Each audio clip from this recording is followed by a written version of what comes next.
Hey guys, what's up? It's EmgamerGamer7 coming back at you with another video. Sorry I haven't been uploading. It's just, some stuff has come up. I've been busy, this and that, but I'm back now, and I'm also back to streaming, as you can see from this video. I'm currently streaming Sonic Colors Ultimate.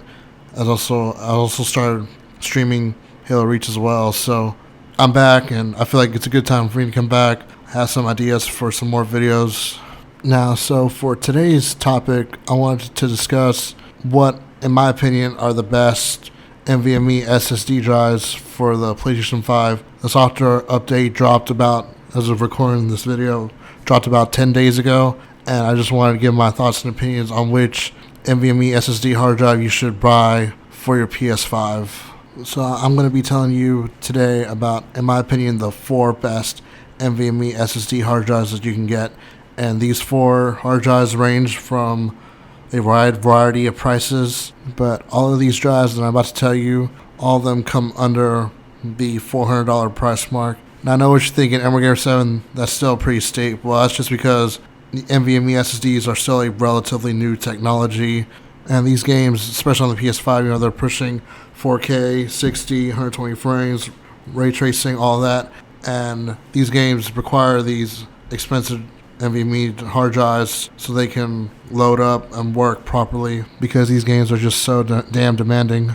I will have links for all these products down below, so that way you guys can go check them out. Now I'd just like to point out that these links are not sponsored or affiliated. I'm just dropping these links down so you guys can go check them out and choose for your judgment which NVMe SSD drive you want to get. Now, the first drive that I'm going to talk about, this one goes out to all my gamers on a budget, because sometimes you just got to ball on a budget, but I still think it's still a quality product. Now, I would just like to point out before I continue that all these drives that I'm recommending, Sony says that you will need to buy a heatsink with these products as well, so you got to buy these NVMe SSDs as well as a heatsink. So the first one that I want to talk to y'all about is the PNY-CS 3040. This is a pretty solid drive.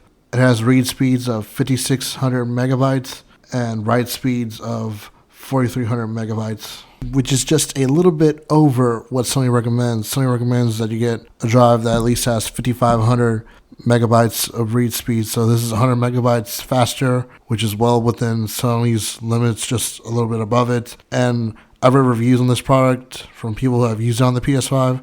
They say it works great, and they're actually getting the read speeds of 5600 megabytes, and it's actually quite affordable. It's the most cheapest one. It clocks in at around $280. Now, you can get the drive by itself or with the optional heatsink as well, but I do not recommend getting the heatsink that comes with it, because people say that heatsink does not fit on the PS5, so just buy a separate heatsink with it. Don't buy the one that's included with it. And funny story, actually, this is actually the drive that I recommended on one of my previous videos. I'll put a link in the description down below for when the software update was in beta mode.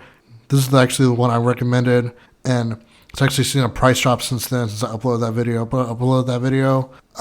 I think it was like $350, so now it's $70 less at $280, which is pretty good. Oh, and keep in mind, this is a 2 terabyte hard drive, so which I feel is a good amount, decent amount of space for your all your PS5 games. And I feel like anything above 2 terabytes, it'll just get really expensive, more expensive than it already is. So all these drives are 2 terabytes that I'm about to tell you about. Now, this next one that I want to tell you about is sort of like the middle of the pack. You're probably asking me, so what can I get if I spend just $50 more?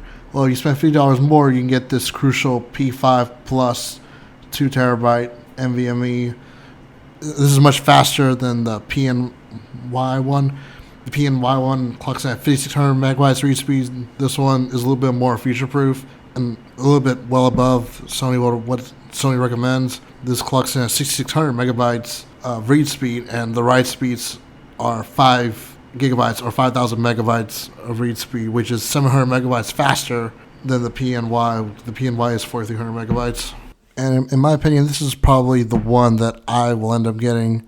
It's not too crazy expensive, and it's 1.1 gigabytes faster than what Sony recommends, and clocking in at $330. It's not bad. Although I haven't been able to find any reviews on this product relating to the PS5, so I don't know how it will perform. But Crucial did say that this NVMe SSD is PS5 supported, so if the company says it'll work on it, I'm pretty sure it'll do just fine. Now, this next one that I want to talk about is kind of like the cream of the crop.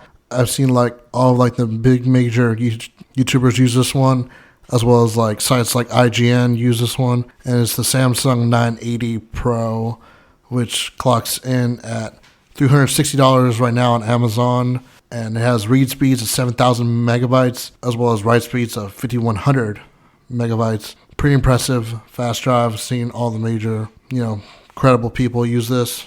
Now, this drive is a bit tricky to recommend because when I saw IGN's video on it, they did not put a heatsink on this NVMe because it actually has a built-in heatsink on the NVMe SSD.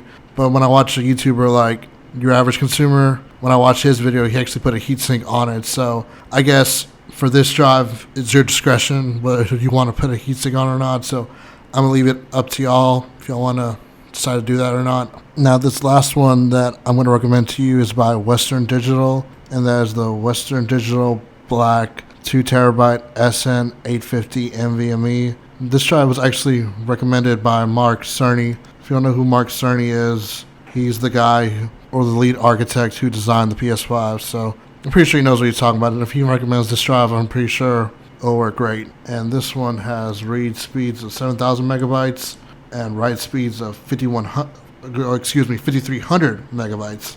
And this one clocks in without the heatsink for $380. Now, I would recommend buying a separate third-party heatsink.